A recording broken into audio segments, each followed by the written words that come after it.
We are back and we have 93 days until the start of the college basketball season. 1 week into the countdown. Yeah, we're just clicking off right along until the season starts, 100 to 1. But yeah, number 93 is the Arizona State Sun Devils, and we definitely have a lot to say about them. Definitely a very interesting team. But first, make sure to follow Hoop Scoop Media on Instagram and Twitter. Make sure to subscribe to us on YouTube. That really helps us and really helps you. And with turning on post notifications as well, really helps you get notified whenever any of our videos come out. Most notably, our top 100 countdown, as is going on now. But when we have all 31 conference previews coming out, you'll also want to be notified of that. So yeah, make sure to just hit that bell. But yeah, also follow Luke at College Hoops Outlet on Instagram and CHO Talk Sports on Twitter. But yeah, Arizona State. Ready to get into this because this is an interesting team. Yeah, I think this is my gonna be favorite preview that we've done so far. Yeah. UAB was an interesting team, but I think this raises everything up a level. Like I feel like everyone's been talking about how like UCF is just gonna be like a must-watch team this year because like they obviously have all like the names, like all their guys have been like arrested and stuff. And while I don't believe any of these guys have been arrested on Arizona State, like I feel like this gives similar vibes to me. I don't know if you feel Yeah, that way, but they all bring a bit of a personality, we could call it. Yeah, some of them have, yeah, just other things off the court that are gonna make it a very interesting fit in the locker room.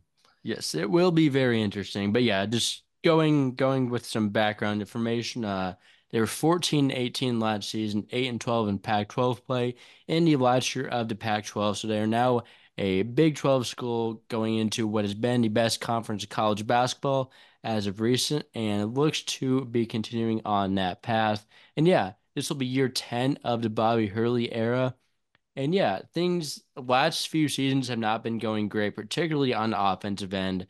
They've had finished outside the top 85 in Ken Palm 3 out of the last 4 years. Had some pretty poor offenses during that time. The defense has been solid, but yeah, definitely been some more than questionable offenses. And just from last year's team, some guys that they lost. They lost Frankie Collins to TCU. They lost Jose Perez, who finally exhausted his college eligibility. No more shenanigans in college from him. Wonder what he's up to now. I don't know. They lost Jemiah Neal, who transferred to Creighton. Mario Land, who transferred to Middle Tennessee State. Bryant Salabonge transferred to McNeese. Alonzo Gaffney exhausted his eligibility. Braylon Green transferred to Bowling Green. Keel Watson transferred to UMass. And some guys that didn't see too much action in games. Zane Meeks off to Wichita State. Malachi Davis off to LIU. Um, so yeah, not a ton of, I don't know, like none of those losses are really that big considering like where the Yeah, team was at last year. I kind of no, like Frankie nothing Collins though. nothing that can't be replaced, I don't think, in the Correct. portal. And with the way this offseason went for Arizona State, they definitely replaced the roster talent wise. Yes, that can be said for sure. They did retain a few pieces. One is Adam Miller, who he, I don't know. He had a good freshman season at Illinois, and I haven't really liked what I've seen from him since then. But he can be a spark plug offensively. I will say that. Arizona State has not had a good offense the past few years. He is a guy who kind of sparks some life into that. Has some three-level scoring ability. Um, but yeah, we'll see. What are your thoughts on him at this point in his career? Yeah, I don't think he's developed into a consistent enough scorer as I would have hoped. At this point, 12 points a game, but it hasn't really been the most efficient, and he hasn't played for any high level teams where it's like he really stands out. He's just kind of filling up numbers, in my opinion. Yeah. Yeah, since it's that first year where he was honestly like pretty good complimentary piece in that really good Illinois team, but since then, yeah, haven't loved what I've seen in his 2 years of playing, I guess. Sean Phillips also returns, backup big man. Not a great offensive piece, but is a very good rim protector. So, yeah, at least that's something to be excited about there with his rim protection. Solid rebounder as well. But yeah, not great, but still a few years left to get better. And then Bryson Long comes back after being hurt pretty much all of last year, but is known as a good shooter.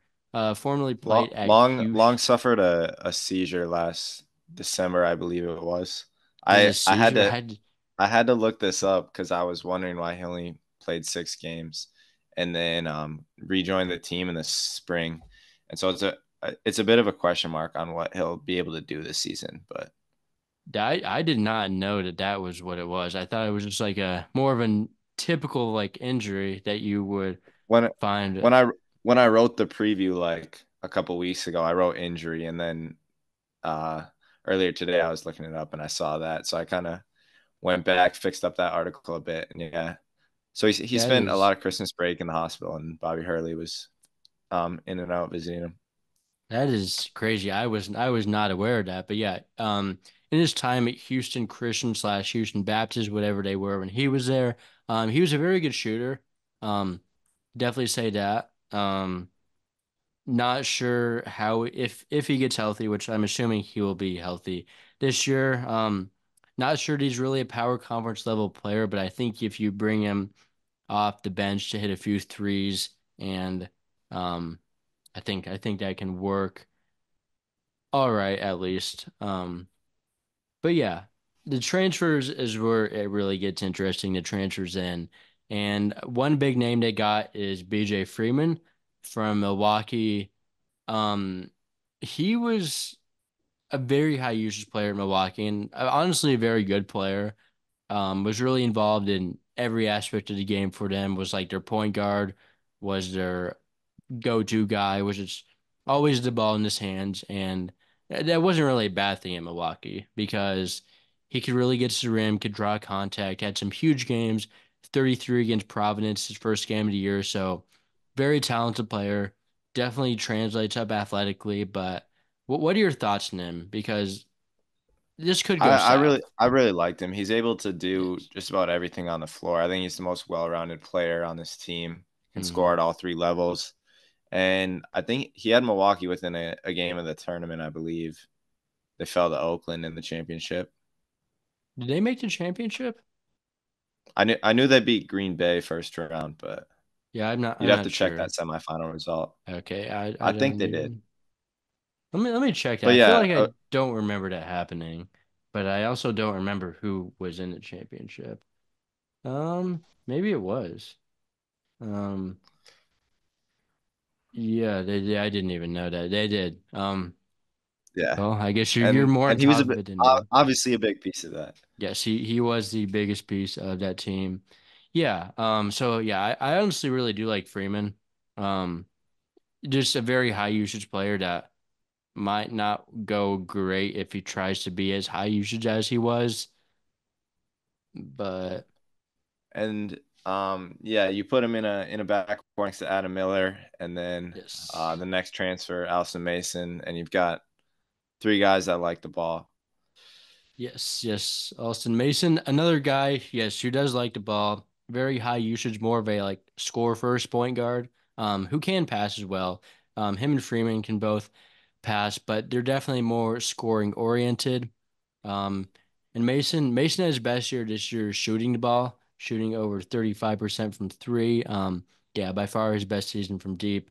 Former high major player at Oklahoma, so definitely has that high major pedigree in him. Um, yeah, I mean, I think these are all talented pieces, but there's only going to be one ball.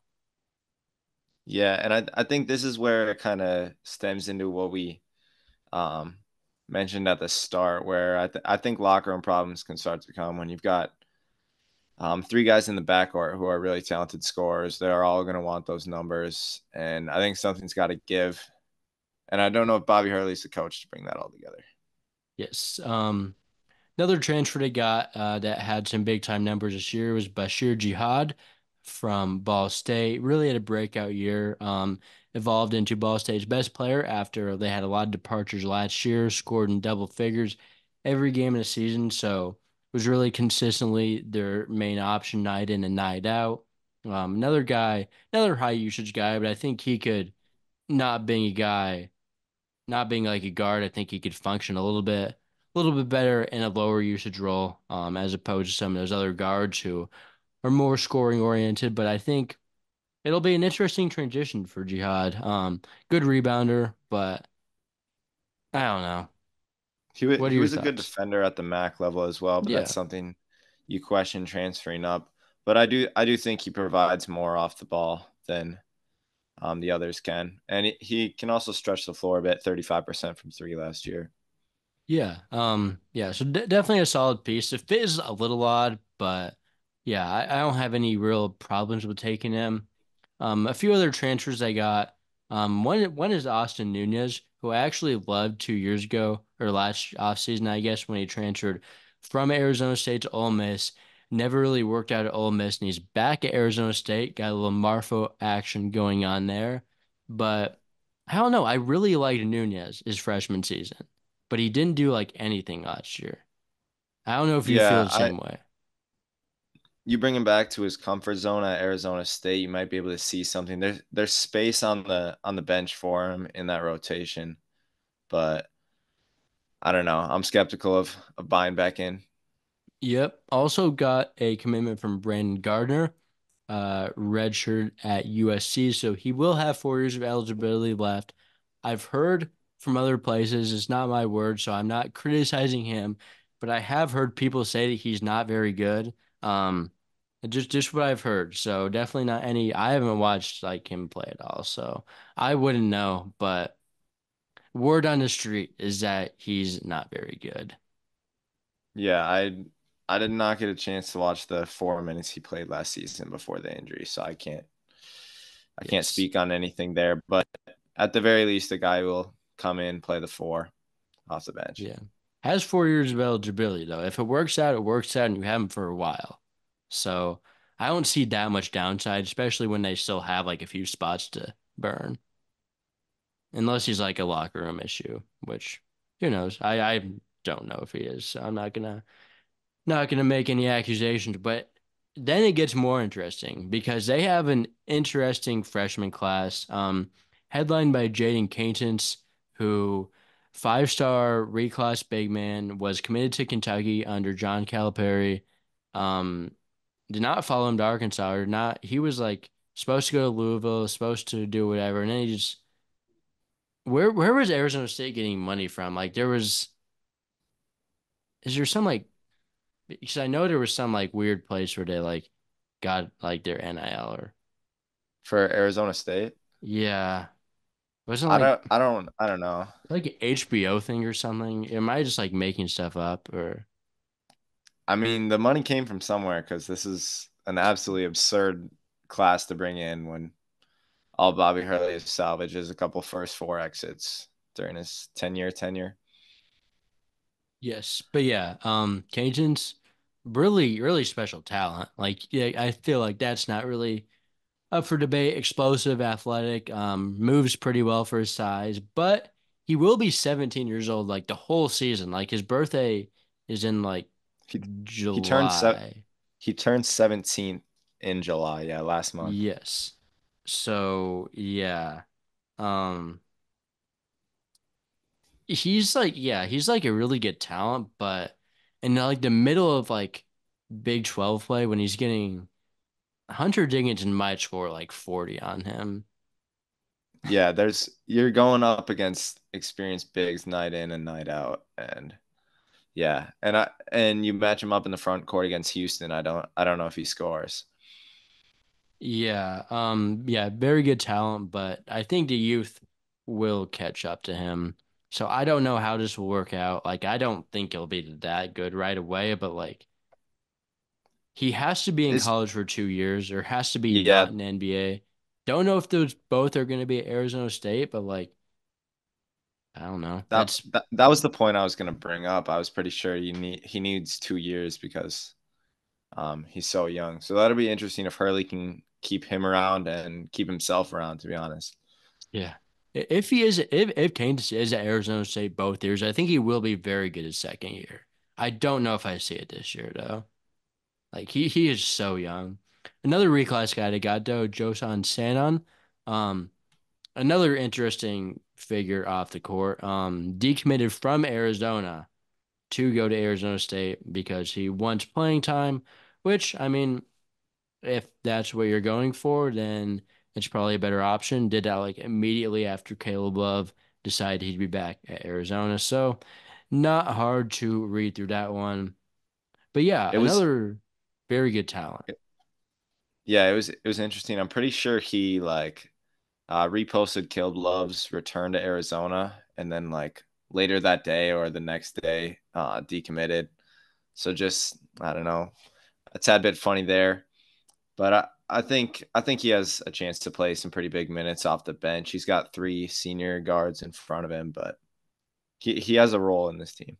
Yes. And yeah, another guy that's a very good talent. Two-way player, can shoot it, good athlete. Like I think there's lots of like just from a strictly basketball perspective. But yeah, he's also young, might have off the court issues. So another interesting thing. The final commit is Amir Ali, known as a shot maker on the wing. Not sure if there's as big of a path to minutes for him, but Arizona State's not a particularly deep team this year, so we might see him get some minutes. Another four-star prospect he is. So yeah, we'll see. Yeah, I think he's a similar piece to Jihad without the experience and a bit of the length, but I think in the future he can play a bigger role. Yes. So yeah, we went through all the pieces in the roster. This is it's an interesting team. Very talented. Like I don't think you can really argue with the talent. That there's definitely more talent in the number 93 team in the country. You could say, but like, is this all gonna click? There's so many like weird factors at play. Got like so many high volume mid-major guys who never really won, although they were on some like okay teams. Um, you have like the reclass guys who are gonna everyone's gonna want the ball. And I don't know. Bobby Hurley has not even had good offenses recently, so I don't know what's gonna happen. Yeah, and the best thing he's done is reach the first four, and a lot of those years I feel like the lineups fit better. This one I'm not really sure about the backcourt. There's a lot of talent, not a lot of fit, and then I feel like you might be relying on Quaintance in the front court a bit too heavily, Yeah, at the young age of 17. yes. But yeah, Bobby Hurley does get his team to play defense. Like over the past few years, it is like the main thing. Like they'll play hard. It's like an AAU ball, which this team is a perfect AAU roster. So yeah, I mean but yeah, they play hard. Not a great like defensive roster based on like the guys they have, but like I think BJ Freeman can be a good defender, although he wasn't really like if you like make him try on defense, he's athletic, he's big, he's strong, like he's quick. So I think that can work out a little bit, but offensive, I don't know. Like, yeah, like this is a talented offensive team, but like Hurley is like the coach that like plays AAU ball the most. And this is a roster you just like don't want to do that with because it's too similar to AAU roster. Yeah, I put this team 13th in the Big 12. Interested where you have them? As did I. I had them 13, just ahead of teams that did not make the cut for the top 100 in Utah, Colorado, and Oklahoma State. Oklahoma State. Yes. Yeah, definitely Arizona State will be a must watch. I cannot say that about the other three teams below them. Like I'm gonna be watching this team. I don't know what it's gonna look like. They might win some like games they shouldn't win. They're probably gonna lose some games they shouldn't lose. Will Bobby Hurley be the coach after this year? I don't know. Any other thoughts? Um, I yeah, I think they pull off an upset over a top 10 team. They'll get enough chances in the Big Yeah, 12 this they will season. get some chances. And Like I half think of I my think they definitely top have 10. enough talent to win a game. Yeah, they have talent. But yeah, we will see. Yeah, but stay tuned for day 92 drop. That was day 93 of our top 100 countdown with the Arizona State Sun Devils. Now, make sure to subscribe, turn on post notifications so you don't miss day 92 or any of the other following 91 days until the start of the college basketball season. So, yeah, we'll see you tomorrow, day 92.